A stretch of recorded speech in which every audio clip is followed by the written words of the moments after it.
자, 하나님 말씀은 요한계시록 13장 16절 18절까지 읽겠습니다. 시작.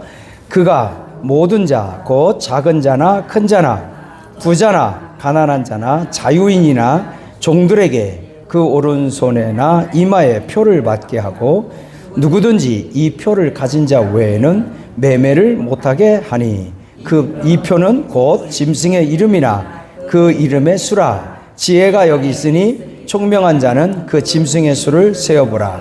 그것은 사람의 수니 그의 수는 666이니라. 아멘. 여기 보게 되면 짐승의 수가 여기 나옵니다. 그죠? 짐승의 수. 이것은 마지막 후 3년반에 일어날 일을 얘기하는데, 후 3년반에 각 사람에게 작은 자나 큰 자에게 또는 부자나 가난한 자나 자유인이나 종들에게 오른손이나 이마에 표받게 한다라고 얘기를 합니다. 자, 요 내용하고 그 다음에 15절에 있는 말씀, 15절에 있는 말씀도 만만치 않은 내용이거든요. 같이 한번 읽어볼까요? 시작. 그가 권세를 받아 그 짐승의 우상에게 생기를 주어 그 짐승의 우상으로 말하게 하고 또 짐승의 우상에게 경배하지 아니하는 자는 몇이든지 다 죽이게 하더라. 자, 요 내용의 핵심은 그렇습니다. 그가 권세를 받는데 이 그가가 누구냐면 11절에 나오는 말입니다. 11절. 또 다른 짐승이 땅에서 올라오니 어린 양같이 두 뿔이 있고 용처럼 말을 하더라. 어린 양같이 두 뿔이 있고 용처럼 말을 하는 사람. 다시 말하면은 이 어린 양같이 두 뿔이 있는 사람이 처음 짐승에게 경배하게 하는 사람입니다. 이걸 쉽게 말하면 거짓 선지자 이렇게 얘기하는 거예요. 거짓 선지자. 거짓 선지자와 그 다음에 또 짐승, 적그리스도, 그 다음에 마귀 사탄, 이거 삼위일체입니다. 마지막 때는 마귀 사탄이 누구에게 힘을 준다. 이게 그 적그리스도에게 힘을 주고 적그리스도를 적극적으로 도와주는 거짓 선지자, 종교적인 역할을 하는 사람이 거짓 선지자란 말이에요. 그 여기 있는 거짓 선지자가 어린 양같이 두 뿔이 있고 용처럼 말을 하더라. 이렇게 얘기를 하는 거예요. 그리고 이 거짓 선지자가 하나님의 이름을 빌러 이 짐승이 참으로 위대한 하나님과 같은 사람이다 라고 이 짐승을 우상처럼 떠받들게 만들어 준다라고 하는 거예요. 그래서 여기 보면 처음 짐승에게 경배하게, 이 처음 짐승이 뭐라고 하냐면 적그리스도란 말이에요. 짐승. 적그리스도가 짐승이거든요.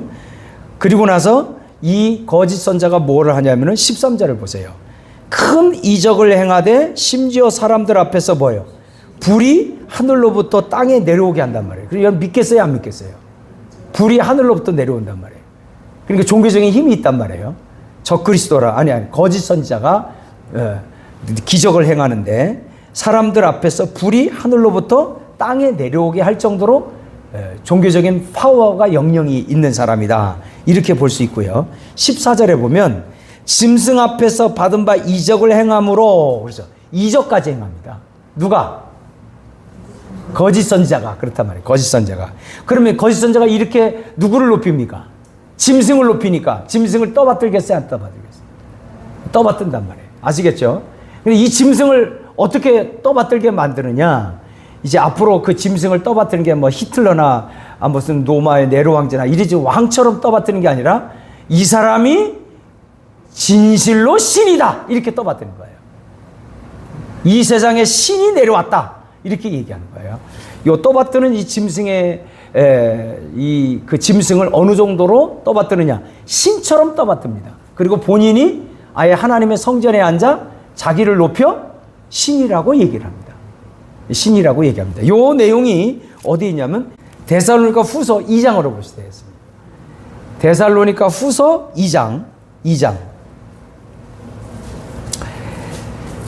요 짐승이 이제 아주 확실하게 아시기 바랍니다. 자기를 높여 뭐라고요? 신이라고 하는 사람입니다. 2장 3절입니다. 3절. 시작. 누가 어떻게 하여도 너희가 미혹되지 말라. 먼저 배교하는 일이 있고 저 불법의 사람 곧 멸망의 아들이 나타나기 전에는 그날이 이르지 아니하나니. 자, 요 불법의 사람 멸망의 아들이 누구예요? 적그리스도. 그 적그리스도를 뭐라고 그러냐면 4절입니다. 데살로니가 후서 2장 4절 아주 중요합니다. 시작. 그는 대적하는 자라. 누구를 대적해요? 하나님을 대적한단 말이에요. 하나님을 대적하는 자라. 신이라고 불리는 모든 것. 신이라고 불리는 모든 것이 뭐예요? 불교, 유교, 도교, 뭐 각종 이슬람교, 이 모든 종교를 가리키는 거예요. 신이라고 불리는 모든 것과 숭배함을 받는 것에 대항해. 숭배함을 받는 게 뭐예요? 여러분 그냥 막 미신 섬기는 거 있잖아요. 무슨 상 갖다 놓고 섬기고 뭐 대나무집 같은데, 아니면은 뭐 천하대장군, 뭐 각종 신들이 많잖아요. 예를 들면 인도 같은 경우에는 온갖 잡신들이 많죠.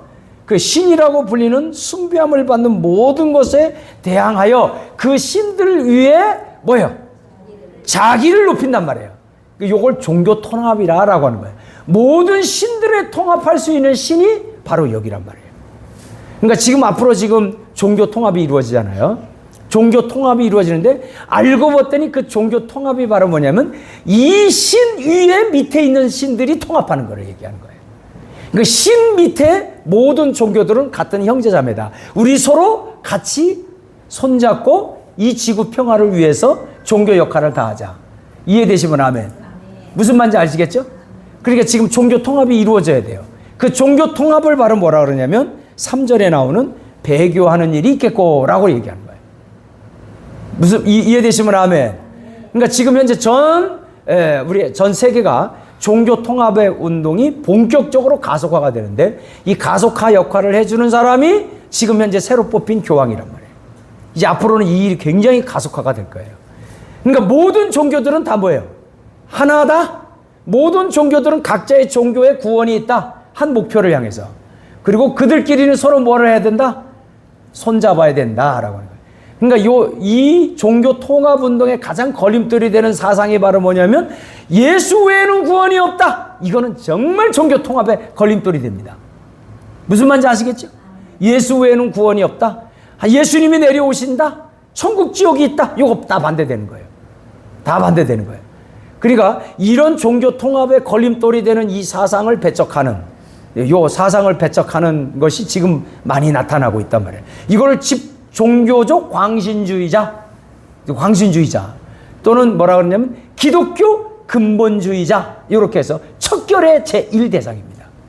이게 한낱날에 이런 사람들은 살아남기가 힘들단 말이에요. 이게. 그러니까 지금 오직 예수 외에는 천하 인간의 구원 얻을 만한 다른 이름을 준 적이 없다라고 했는데, 이거 이제 반대되는 말이에요. 그럼 그 얘기는 어떻게 되느냐? 그래, 너희들의 입장에서는 예수 외에는 구원이 없다라고 말할 수는 있다는 얘기예요. 근데 다른 종교를 향해서 너희는 구원이 없다라고 말하면 이거는 척결 대상이 된단 말이에요. 왜냐하면 그들 나름대로 뭐가 있어요? 구원이 있기 때문에 그 구원의 길을 가는 데에 방해하지 말라. 이게 종교 통합입니다.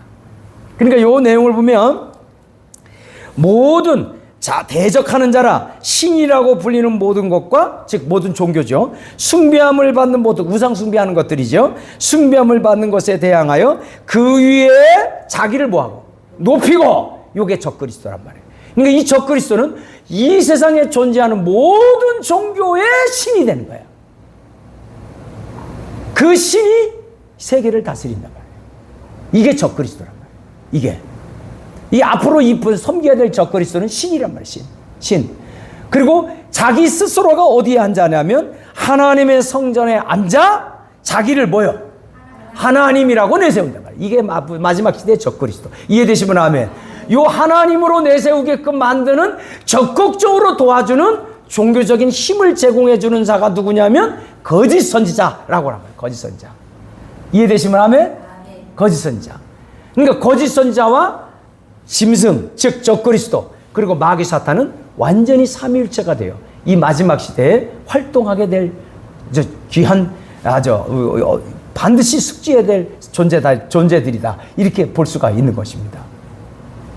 이해되시면 아멘? 뭔지 아시겠죠? 다시 이제 요한계시록 13장의 내용에 들어가게 되면, 13장의 내용에 들어가게 되면 여기 보면 그가 권세를 받아, 누가? 이게 거짓 선지자가 누구에게? 짐승의 우상에게 뭐를 줘요? 생기를 줘요. 그러니까 마지막 시대는 누구 역할이 크냐면 거짓 선지자 역할이 크단 말이에요. 짐승의 우상에게 생기를 주어 그 짐승의 우상으로 말하게 하고, 다시 말하면 짐승의 우상에게 우상을 만들어요. 그 짐승의 우상에게 뭘 줘요? 생기를 준단 말이에요. 생기를 준다는 말은 뭐냐면 움직인단 말이에요. 움직인다. 살아있는 기운을 준단 말이에요. 그리고 그 우상에게 뭐를 하는 거예요? 말을 하게 된단 말이에요. 말을 하게 된다. 다시 말하면 앞으로 우상을 섬기는 일에 있어서 어중간하게 부처상처럼 아무도 움직이지 못하는 부어 만드는 금속 덩어리, 이 우상이 아니라 생기 있는 우상을 만들 것이란 말이에요. 생기 있는 우상. 가장 좋은 방법은 뭐냐? 요즘 AI 로봇가 신기하게 사람과 같이 활동하죠. 여러분 상상을 초월할 정도로 이제 인간의 지능을 뛰어넘는 로봇가 계속 등장하게 됩니다. 남자 로봇도 만들고요, 여자 로봇도 만들고, 거의 사람 수준으로 똑같이 말을 해야 안 해요? 말도 해요. 요즘은요, 글을 딱 쓰면 이 글을 누가 읽냐면 AI가 읽어요. AI가 하는 말들이 다 틀려요. 멋진 음성이 있고 조금 얄싹한 음성이 있고 수많은 목소리의 종류가 있는데 그 중에 하나를 택하면 되는 거예요. 그리고 나서 목소리를 냅니다. 사람처럼 목소리를 냅니다. 그리고 지능도 사람보다 더 뛰어납니다. 이제 스스로 AI가 판단할 수 있는 정력까지 지금 이르렀다는 거예요. 사람의 마음속에 이렇게 딱 쳤는데 AI가 이거 하라 그랬더니 하기 싫어요. 난 내 뜻대로 할 거예요. 요즘 여기까지 왔대.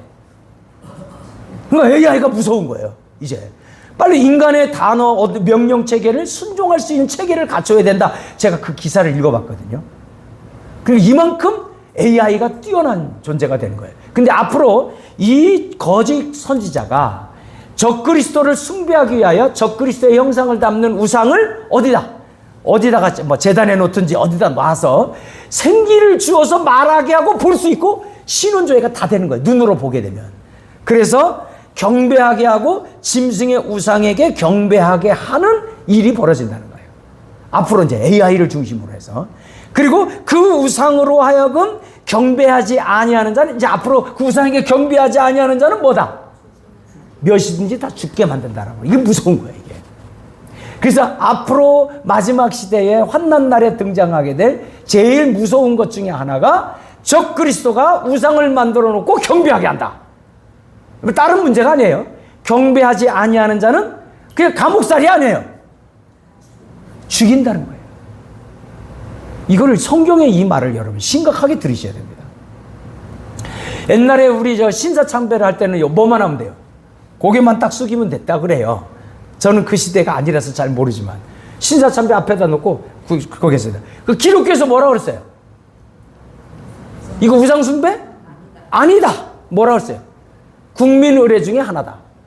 애국가에서 국기에 대해 경례 이런 것처럼 이렇게 하잖아요. 이런 것처럼 일본 천황학회 목례를 하는 것은 국민 의례 중에 하나니까 모든 국민들은, 기독교인들은 해도 된다. 그리고 나서 기독교 총회에서 꽝꽝꽝 하고 통과됐단 말이에요. 그러니까 기독교인들도 이거 해도 된다 안 된다? 된다. 우상숭배도 아니다. 아니다. 이렇게 명령을 하는 거예요. 자, 여기서는 그거 안 하면은 감옥에 가서 조금 고문하고 하겠다고 마음 한번 풀어주고 그러는데, 여기는요, 우상에게 뭐를 하는 거예요? 경배해야 되는 거예요. 다 경배해야 되는 거예요. 절도 하고 이렇게, 아니면 큰 절을 하든지 경배해야 되는 거예요.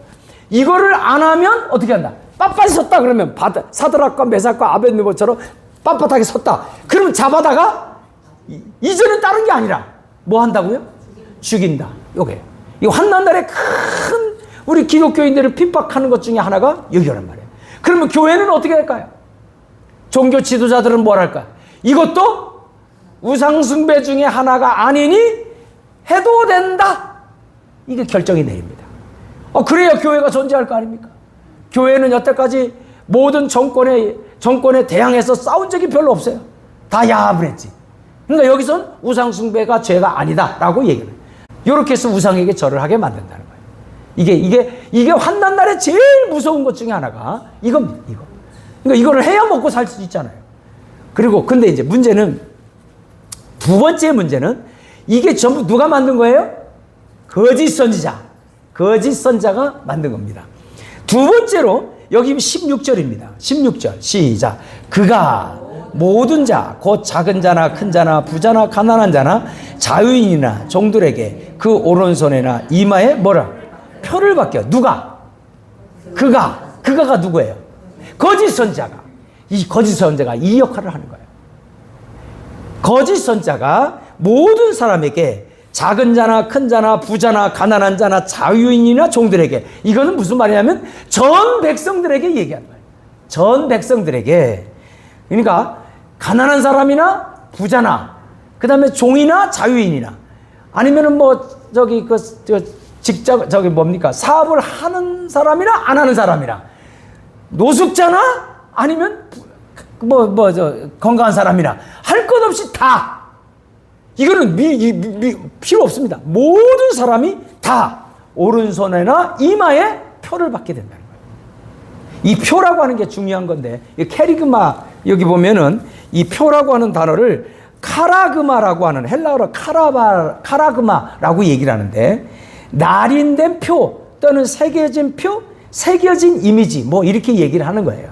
이 이미지를 얘기하는데, 제가 이제 조금 이따가 얘기하지만, 우리가 앞으로 이 표를 오른손이나 이마에 표받게 하는 거예요. 이게 뭐 컴퓨터, 바코드, 베리칩 이렇게 얘기를 하는데, 이렇게 이 표가 이거다라고 딱 얘기하는 건 없어요. 그러니까 여러분, 이거를 뭐 베리칩 또는 마이크로칩 뭐 여러 가지가 얘기하는데, 이게 이거다라고 얘기하면은 요즘은요, 종교 지도자들이, 대부분의 사람들이 완전히 이단으로 정죄를 해버려요. 이거는 그 표가 아니라는 거예요. 이거는 전혀 그건 알고 완전히 미친 광신도들이나 이렇게 말 표현했다라고 하는 거예요. 그래서 저는 이거의 빌미를 제공하지 않기 위해서 이렇게 얘기를 하고 싶습니다. 오른손이나 이만에 어떤 표식이라든지 뭘 받게 되는 거는 금하라! 라고 얘기하는 거예요. 무슨 말인지 아시겠죠? 이게 어떤 거라든지 오른손이나 이마에 표를 받게 하는 어떤 표시나 행동들을 여러분이 절대적으로 금해야 될 줄로 믿습니다. 요것만 여러분이 조심하시라 그 얘기예요. 그러니까 안 하면 괜찮아.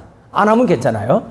자, 요거에 대해서 조금 더 얘기하지만, 그리고 이 표를 받게 하는데 문제는 또 한 가지, 오른손이나 이마에 표를 받게 하는 어떤 행위도 여러분 하지 마라. 여기도 하지 마라. 왜? 이거는 적그리스도의 백성이 되는 징표가 되는 거예요. 적그리스도의 백성이 되는 징표가 되는 거예요. 이건 마치 주민등록과 같은 거예요. 적그리스도의 백성이 되는 징표인데, 이 땅의 지구에 살아남는 사람은 누구나가 할 것 없이 이 표를 반드시 받아야 돼. 이거 가난한 사람, 부한 사람 필요 없습니다. 인간으로 숨쉬는 동물들은 다 받아야 돼. 요걸 안 받으면 어떻게 되느냐? 두 번째입니다. 몇이든지 다 죽습니다. 이게 환난날. 그러니까 환난날의 가장 큰 무서운 재난, 우리 믿는 성도들에게 재난은 첫째, 짐승에게 경배하는 죄. 둘째, 오른손과 이마에 표받게 만드는 죄. 요거거든요. 그러니까 이게 어느 것인지는 모르지만 이 표를 받으면 안 되는 것만 여러분이 확실하게 가서, 이것이 베리칩이 됐든 아니면 마이크로칩이 됐든 아니면 다른 표시가 됐든 오른손과 이마에 표받게 하는 것은 어떤 연유를 통해서도 여러분 목숨 걸고 사수하시고 받지 않기를 주의 축복합니다. 이해되시면 아멘? 안 받으면 죽는 거죠. 안 맞으면 죽는 거예요. 그러니까 죽음의 길을 택하라 그 얘기예요. 이래서 무서운 거예요. 이래서 무서운 거예요. 그러면 17절입니다. 요거 이제 이 표가 왜 이렇게 무서운 거냐? 시작. 누구든지 이 표를 가진 자 외에는 매매를 못하게 하니 이 표는 곧 짐승의 이름이나 그 이름의 수라. 지혜가 여기 있으니 총명 있는 자는 짐승의 수를 세어보라. 그것은 사람의 수니 그의 수는 666이라. 자, 요것이 이제 중요한 것은 이 오른손과 이마에 표받게 하는데 뭐에 많이 쓰냐면 신원뿐만이 아니고 매매의 수단으로 쓴다 그 얘기예요. 앞으로는요, 요걸 미국에서는 지금 이것이 시행 단계에 있다라고 뭐 누구는 일괄적으로 하고 있다라고는 말을 하는데 나 잘 모르겠어요. 문제는 지금 현재 무슨 단계에 있냐면 마이크로칩을 우리 인간에게 집어넣는다는 거예요. 오른손이나 이마에 마이크로칩을 짓는데요. 그 마이크로칩이 어떤 연유를 하는지 모르지만 그 칩이 들어가게 되면 모든 매매, 즉 모든 그 커런시, 그러면 이제 매매, 즉 뭐라 하는 디지털 화폐, 모든 화폐들이 이 표 안으로 집어넣는 거예요. 그래서 이 표가 없으면 매매를 못하는 거예요. 여기 제일 중요한 건 매매를 못한다는 데 문제 있어요. 이 표를 받아야만이 물건을 사고 팔 수 있고 거래를 할 수 있고 사업을 할 수 있고 그 이 표를 받아야만이 어디에 들어갈 수 있다. 직장에서 월급도 받을 수 있다는 거예요. 모든 시스템을 이 표로 인하여 매매할 수 있다. 이런 개념으로 이해를 하시면 되겠습니다. 그러면 비근한 예로 이걸 도대체 무슨 표냐? 컴퓨터하고 관련이 있겠어요, 없겠어요? 없을래요, 없을 수가 없는 거라. 없을래요, 없을 수가 없는 거라. 그런데 이런 개념으로 얘기를 하게 되면 지금 교회들은 이단으로 정죄를 해요. 아예 이런 말을 꺼내지도 못하게 만들어요. 지금 목사님들이. 여러분 이거 말 못합니다. 이 정도로 성도들은 지금 영적으로 아둔한 상태에 있어요. 그러면 이 표에 대해서 이 목사님들이 어떻게 얘기를 하느냐? 이 표는 그들이 얘기하는 내용이에요. 이 표는 네로 황제 때에 기록된 요한계시록의 기록의 책이다. 네로 황제 때 기록한 책이고, 이거 누가 기록했습니까? 사도 요한이 기록한 거예요. 그 당시에는 누구 핍박에 있었어요? 로마 황제의 핍박이 있었단 말이에요. 로마의 네로 황제든지 아무튼 그 당시에 핍박받은 상황에서 그렇게 기록된 거기 때문에 666이라는 이 표는 바로 뭐냐? 네로 황제가 준하는 표다. 그 당시에 입각해서 이것을 설명하려고 그러지, 지금 이 시대 마지막 시대의 666 표다라고 하는 말은 절대로 안 하는 거예요. 무슨 말인지 알겠어요? 왜냐하면 이때 기록한 책이 언제 기록한 거예요? 그리고 옛날에 기록했단 말이에요. 로마 네로 황제. 그리고 그 시대에 왜 사도 요한이 이 얘기를 했느냐? 그 네로 황제의 핍박에 준하러 네로 황제를 마치 적그리스도로처럼 취급하지 않았느냐? 이렇게 얘기하는 거예요. 대부분의 많은 목사님들이 그 수준에서 이 말씀을 설명하는 거예요. 이 설명은요, 담대하게 해. 교수님이라든지 어떤 목사님이 다 이렇게 설명을 해요. 그러니까 성도들이 이러는가 보다 라고 생각을 한단 말이에요. 자, 요 표에 대해서, 이 666 표에 대해서, 이게 주석책에는 이렇게 기록이 돼 있어요. 자, 가만히 보세요. 666은 2세기 이후로 666을 판독하기 위한 시도로서 가장 많이 사용된 게마트리아 방법이 있대요. 게마트리아는 각 ABCD에 무슨 숫자가 부여돼서 다 합해서 계산을 해보니까 666이더라.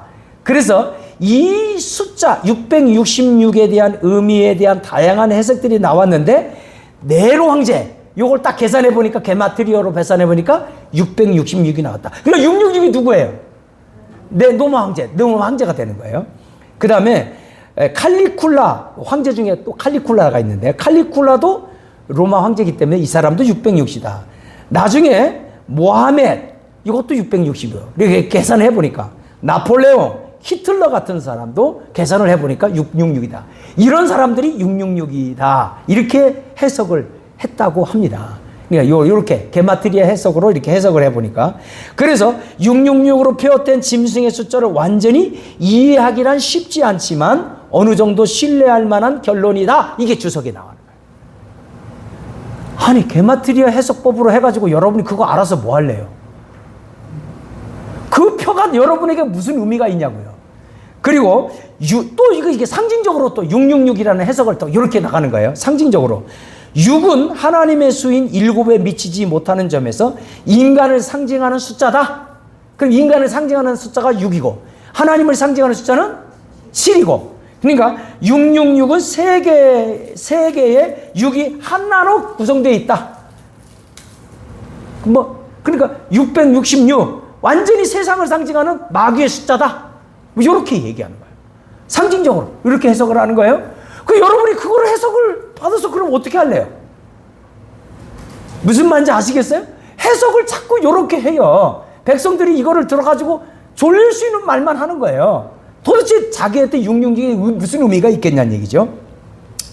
그리고 6은 바벨론의 사자들이 입었던 통속적인 부적에는 다음과 같은 신비로운 숫자가 사각 안에 6줄 6열로 배열되어 있다. 뭐 여기까지 얘기합니다. 바벨론의 신비로운 숫자. 결론적으로 6은 바벨론의 수이다. 뭐 이렇게 얘기하는 거예요. 아니 나도 몰라. 아이고 이게 지금 이게 666을 해석하는 방법입니다. 666을 해석하는. 그래서 666은 카톨릭 입장에서 보면 실제로 존재하는 물리적인 형태는 아니다. 여러분 실제로 존재해야 안 해요. 이거 666이 실제로 존재하는 거예요. 여러분 이게 저는 666을 반드시 컴퓨터와 연결된 매매의 기능이 들어가는 거란 말이에요. 그런데 문제는 666이라는 손을 오른손과 이마에 표를 받으면 성경에 보면 이 표를 받으면 누구든지 뭐라고 얘기합니까? 이 표를 받는 사람은 불과 유황으로 고난을 받는다. 이렇게 얘기해요. 그래서 이 표를 받으면 지옥 갈 수 있다라고 하는 것을 말하는 거예요. 근데 지금 가르치고 있는 많은 목사님들은요, 절대로 이 표를 받는다고 지옥 가는 건 아니다. 상징적인 거다. 이렇게 얘기하는 거예요. 이 상징적인 거라요. 상징으로 해석을 해야지. 이거이 뭐 물리적인 표다. 이거 아니라는 거야. 이거 아니라는 거예요. 그러니까 여러분 지금 성도들은 어떻게 보면은 어떤 말이냐면 어디에 발 맞춰야 될지 갈 바를 모르는 거예요. 이게 왜냐하면 자꾸 성경을 이거 뭐라 하냐면 옛날 시대에 쓰여졌던 성경책의 기준에서 자꾸 지금 이 시대를 뭐 하라고 하는 거예요. 그게 심각한 거죠. 그리고 오른손과 이마에 표 받는 건 뭐냐? 상징이다 라고 하는 거예요. 누구처럼? 성령의 인을 치는 것처럼 오른손과 이마에 표를 받게 하는 것도 마귀의 숫자다. 마귀의 숫자의 사람을 상징적으로 이렇게 해서 하나님의 마귀의 사람으로 이렇게 딱딱 찍어 놓는 거다. 뭐 이렇게 상징적인 숫자로 이렇게 보이지 않는 상징적인 숫자로 666을 이해를 한단 말이에요. 이해되시겠어요? 이렇게 해석을 한단 말이에요. 그리고 성도들이 그러는가 보다 이렇게 얘기하는데 상징적인 숫자가 아닙니다. 진짜 우리의 몸에 오른손과 이마에 표식 같은 뭐가 들어옵니다. 근데 그 표식은 반드시 기능이 있는데 무슨 기능? 매매의 기능이 있다는 거예요. 그리고 이 표를 받으면 그러면 신기하게 이 표를 받으면 어떻게 된다. 자 14장입니다. 사람들이 이 표를 받으면 뭐 지옥 간다는데 절대 거기에 현혹되지 말라고 목사님들이 아예 얘기를 합니다. 이 표를 받으면 어떻게 되는지가 14장 요한계시록 14장 9절에 있는 말씀입니다. 그래서 이 표를 받으면 안 된다라고 얘기하는 거예요. 시작. 또 다른 천사 곧 셋째가 그 뒤를 따라 큰 음성으로 이르되 만일 누구든지 짐승과 그 우상에게 경배하고 저 보세요. 경배하고 그 다음에 이마에나 손에 표를 받으면 그도 뭐다? 하나님의 진노의 포도주를 마신다. 이야 끝난 거예요.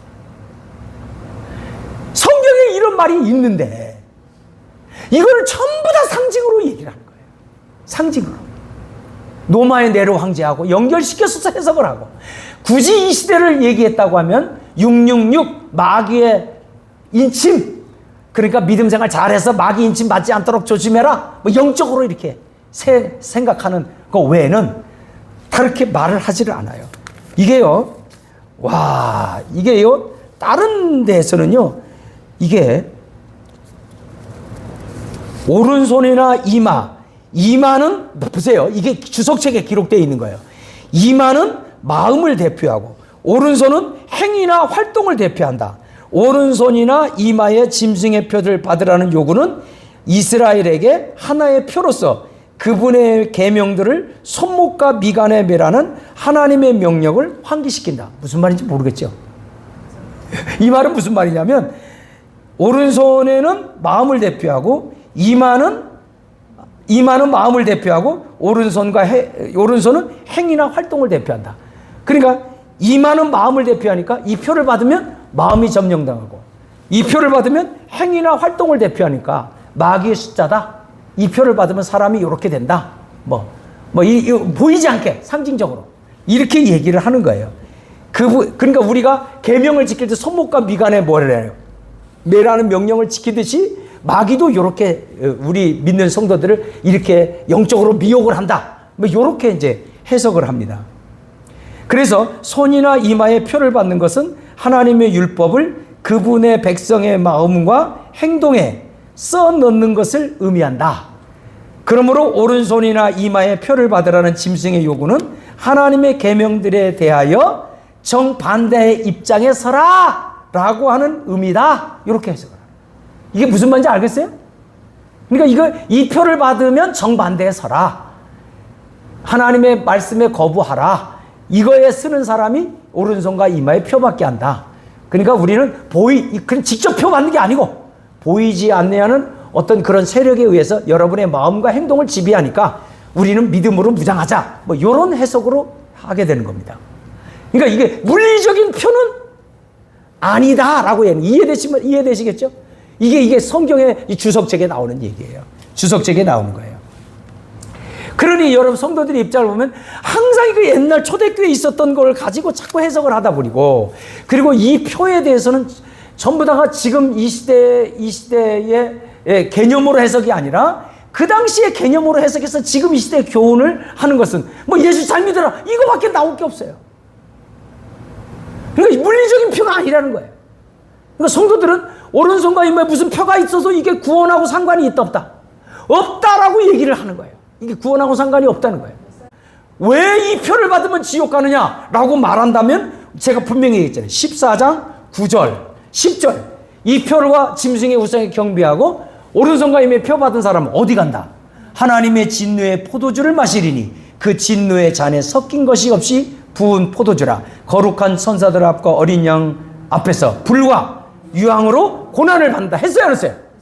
그래서 지옥 간다라고 얘기하고 구원을 받을 수 없다라고 얘기하는 거예요. 그러면 왜 이 오른손과 이마에 표 받으면 왜 이 영혼이 지옥 가느냐? 예수 믿지 아니하면 지옥 가지. 왜 이 표를 받는다고 지옥 가느냐? 이거를 못 믿는 사람이 너무 많아.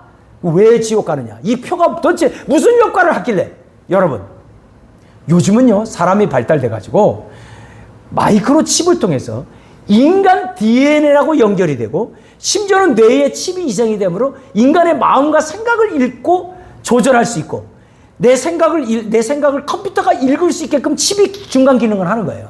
불 꺼! 그러면은요 내 생각을 읽고 컴퓨터가 뇌파를 읽고 불 꺼져. 생각을 가지고 조절할 수 있다는 거예요. 요즘은 거기까지 컴퓨터 기술이 발달되어 있습니다. 이해되시겠어요? 이게 그러니까 사람이 이제 좋은, 예를 들면 발이 양쪽이 없는 데는 이 뇌 기능이 이제 팔을 하나 기능을 만들 수가 있거든요. 만들 수 있고. 그 다음에 이게 사죽을 못 쓰는 사람은 왜 생각만 가지고 말을 못 하시는 분 있잖아요. 생각만 가지고 컴퓨터 커서가 생각만 눈만 깜빡깜빡 움직여. 그러면서 클릭하면 탁 클릭하면 자기가 할 수가 있는 거예요. 인간의 이로움을 위해서 인간의 뇌파하고 연결되어 있는 그런 시스템이 지금 한참 개발이 되는 거예요. 나중에 이 시스템이 우리가 갈 때, 우리 집에 딱 들어갈 때 문 열려 그러면 문 딱 열리고 불 꺼 그러면 불 끄고 불 켜 그러면 불 켜고 저 조명 저거 켜 그럼 생각만 가지고도 이게 요즘은 마스터 시대가 되는 거예요. 유비쿼터스 시대가 됐다 이렇게 얘기하거든요. 반드시 우리의 생각과 컴퓨터하고 연결되는 사이보그의 시대가 돌아왔다. 그 시대가 바로 지금의 이 666 시스템이라는 거예요. 그렇게 되면 이 표를 받으면 사람의 마음이 뭐예요? 컴퓨터에 의해서 내가 컴퓨터를 조절할 수 있는 것이 아니라 컴퓨터가 나도 조절할 수가 있지요. 이렇게 해서 뭐를 하냐면 자유의지를 상실해버릴 수 있다 그 얘기입니다. 이해되시면 아멘. 그래서 예수 그리스도를 믿을 수 있다 없다? 없고 누구의 종이 돼버려요? 적 그리스도의 종이 돼버릴 수 있다는 거예요. 그래서 이 표를 받으면 당신은 구원을 잃는다라고 하는 이 위대한 메시지를 있는 그대로 가르치는 목사님이 없다 그 얘기예요. 성도들이 이거 심각한 문제라. 그렇다고 없는 교회가 다 이러는 것이 아니고 가르치는 교회가 있습니다. 그러나 이것은 비밀리에 가르치는 거지 공식적으로 가르치지는 못한다 그 얘기예요. 요즘 성도들이요 정말 진리의 말씀 만약에 이게 정말 이 표를 받으면 지옥 간다라고 할 때에 이 표하고는 구원하고 상관이 없다라고 하는 목사님이 대거 나와서 성도들을 이렇게 가리켰다고 하면 어떻게 하겠어요? 그 목사님 어떻게 할래요? 그 목사님 그 영혼에 대해서 어떻게 책임질래요?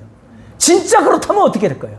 본인은 안 그렇다라고 확신하기 때문에 그렇지만 그저 요한계시록의 말씀을 뭐로 한다? 옛날에 있는 그 네로 황제 때 기록한 책이 때 그 시대의 환경에서 어떻게 쓰여졌는지 그것을 바라보고 오늘 이 시대의 교훈을 얻는 거, 이거 외에는 아무것도 할 수 없다면 요한계시록에 무슨 의미가 있냐는 얘기예요. 이만큼 교회들이 죽어 있다. 다른 말로 하면 저들이 볼 때는 이렇게 얘기하는 사람을 광신도, 세대주의적 종말론, 이단, 미혹의 영, 오히려 그쪽에서 미혹의 영, 성도들을 미혹한다 얘기하는 거예요. 제가 아무리 봐도 이 부분은요, 이게 맞는 것 같은데 이렇게 얘기하는 목사님이 너무 드물다 그 얘기예요. 그래서 여러분에게 다시 한번 이 메시지를 선포하는 것입니다. 자, 마지막 환난날에 가장 무서운 것 중에 하나, 첫째, 짐승의 우상에게 경배하면 죽습니다. 둘째, 오른손과 이마에 어떤 거라든지 매매 기능이 들어가는 표식이 있는 표를 잡으면 이 사람은 마음까지 조절을 하기 때문에 이 사람은 하나님의 진노의 포도주잔을 마시게 되고, 그리고 거룩한 천사들 앞과 어린 양 앞에서 불과 유황으로 영원토록 고난을 받는 무서운 저주를 받게 되니 이 표를 받으면 절대 안 된다라고 선포를 하는 것입니다. 절대 안 됩니다. 믿으시면 아멘. 저는 그래서 어떤 거라도 여기에 그림자 같은 것이라 할지라도 저는 오른손과 이마에 표 받는 거, 내 몸에 뭐를 집어넣는 거, 난 안 합니다. 저는 안 합니다. 그래서 여러분들이 앞으로 미래 시대에 이런 것이 닥쳐오거든 준비를 하시는데, 저는 그럼에도 불구하고 여러분들이 이 무서운 재난과 환난을 당하기 전에 들림받을 수 있다라고 하는 것을 추천합니다. 내가 들림받는다 해서 들림받는 건 아닙니다. 다만 무엇 때문에 제가 이 얘기를 하냐면, 저는 큰 위로를 받는 것이 소돔과 고모라 성이 멸망할 때 대피시켜놓고 멸망했어요? 그 멸망하고 나서 대피했어요? 대피시켜놓고 멸망했다. 누굽니까? 롯과 그의 가정들이죠. 롯과 그의 가정들을 대피시켜놓고 그리고 나서 멸망을 했어요. 하나님의 사랑하는 백성들은 앞으로 무서운 재난을 당하는 것을 우리 주님이 원하지 않습니다. 그렇기 때문에 여러분들을 미리 대피시켜놓고 앞으로 대환란이 시작하고 있는데, 그 7년 대환난이 왜 되기 전에 우리 믿는 성도들이 들림받느냐? 큰 이유 중에 하나는 7년이라고 하는 그 기간은 어디서 나왔느냐? 유대인의 기간이랍니다. 다니엘서 9장에 보면 유대인의 기간이 있는데 70일의 중에 69일에까지 예수님이 오심으로 완성이 됐고, 나머지 유대인을 위한 기간 한 일회를 남겨뒀단 말이에요. 유대인을 위한 기간, 이방인의 기간이 아니고 유대인을 위한 기간 한 일회를 남겨뒀는데, 그 한 일회 때에 유대인들이 대거 많이 예수 믿게 만든다 그 얘기예요. 그 유대인을 위한 기간이 한 일회란 말이에요. 그 한 일회 동안 하나님께서 예수 믿지 않는 사람들에 대한 심판과 하나님의 살아계심을 엄중히 경고하는 무서운 환난이 닥친다. 자연재해도 많이 생길 거예요. 그렇게 닥치는데 그 기간은 유대인을 위한 기간이지 이방인을 위한 기간이 아니다 그 얘기입니다. 그래, 이방인을 위한 기간은 뭐로 끝나느냐?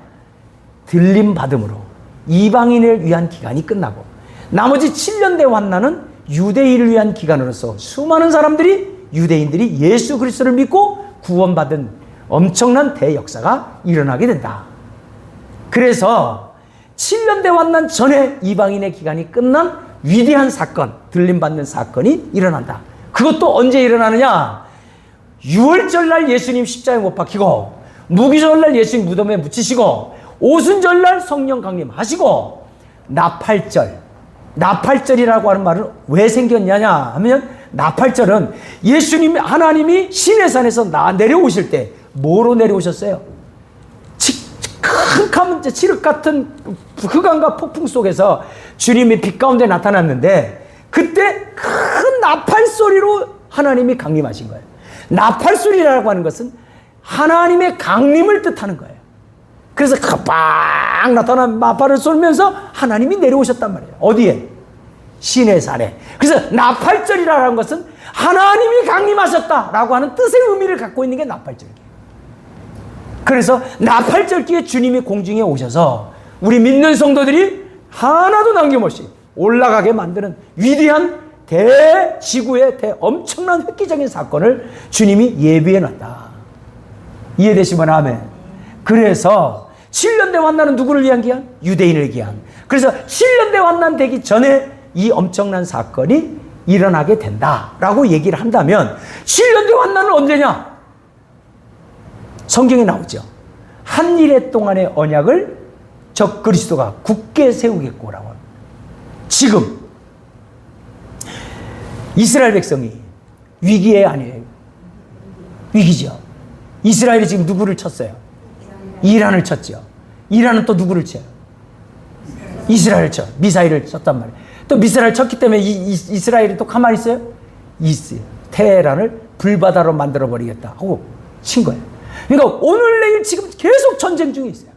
그런데 누군가가 와가지고 나서 중동의 평화조약을 기가 막히게 그들을 조절하는 어떤 한 사람이 등장한다면 중동도 만세, 이스라엘도 만세, 위대한 지도자가 태어나게 되는 거예요. 그리고 일단은 7년 동안의 평화조약을 맺자라고 말하는 사람이 등장한다면 그때 시작이다. 이때만큼 딱 기간이 좋을 때가 없어요. 이 전쟁을 풀어줄 수 있는 위대한 지도자가 나온다. 엄청난 겁니다. 이해되시면 아멘. 그러니까 지금의 이런 이스라엘의 위급한 상황 속에서 적 그리스도가 등장할 날이 바로 코앞에 다가오는 이때에 들림받을 수 있는 축복의 시간이 언제인지는 모르지만 굉장히 심히 임박한 것이 아니냐 이렇게 말을 하며 항상 언제 주님 오셔도 들림받을 수 있도록 믿음으로 무장하는 성도가 되어주시기를 축복합니다. 믿으시면 아멘. 올라가야 되지. 이 땅에 남고 싶은 사람 손 들어봐. 이 땅에 남고 싶은 사람 손 들어봐. 적 그리스도의 통치를 어떻게 여러분이 받겠습니까? 못 견디죠.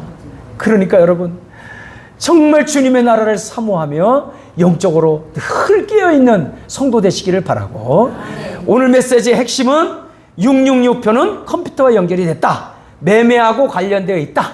오른손과 이마에 무슨 표를 하든지 어떤 것도 여러분은 받지 마라. 이것이 뭔지는 모르지만 아무튼 이런 것들에 대한 어떤 베리칩이다 아니다 이건 말하는 게 아니에요. 아무튼 오른손과 이마에 뭐를 집어넣으려고 하는 시도는 여러분이 결코 목숨 걸고 반대를 해야 된다. 이해되시면 아멘.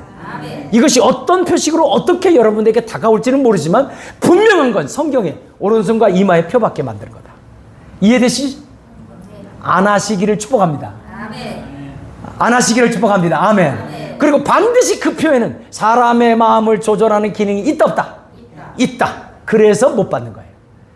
지금 절대 그 기능이 없습니다. 하지만 기술이 발전되어 가면서 사람의 마음을 움직이는 것까지 이게 조치가 되어지는 거니까 속지 아니하시기를 바랍니다. 믿으시면 아멘. 할렐루야. 지금 현재 그 방향으로 가려고 하는 시도 중에 하나가 디지털 화폐입니다. 요즘 디지털 화폐 지금도 거의 숫자로 지금 은행 거래를 해요. 디지털 화폐가 이제 등장하게 되면 지금 이 차이나 즉 중국은 디지털 화폐 시대로 갔다고 하더라고요. 이게 뭐라고 하냐면 지금이 현재 CDC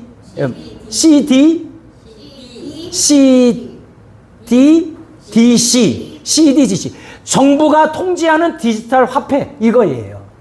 다시 말해 지금은 숫자를 넘기려면 어디로 들어가야 돼요? 은행에 들어가서 계좌 이체를 해야 되잖아요. 근데 디지털 화폐가 등장하게 되면 그렇게 할 필요가 없고 내 컴퓨터에 내 핸드폰에 화폐가 있어요. 화폐를 누구한테 주겠다 그러면 그냥 그 화폐 돈 단위를 그 사람 핸드폰으로 넘기면 되는 거예요. 그러니까 앞으로는 핸드폰이 없으면 거래가 안 되는 거예요. 모든 사람이 핸드폰을 다 갖고 다녀야 돼. 그리고 은행에 디지털 화폐가 생기면 은행의 역할이 없어도 되는 거예요. 무슨 말인지 알죠? 디지털 화폐만 있으면 되는 거예요. 이게 있으면 되는 거예요. 디지털이라는 것이 원래 뜻이 숫자예요, 숫자.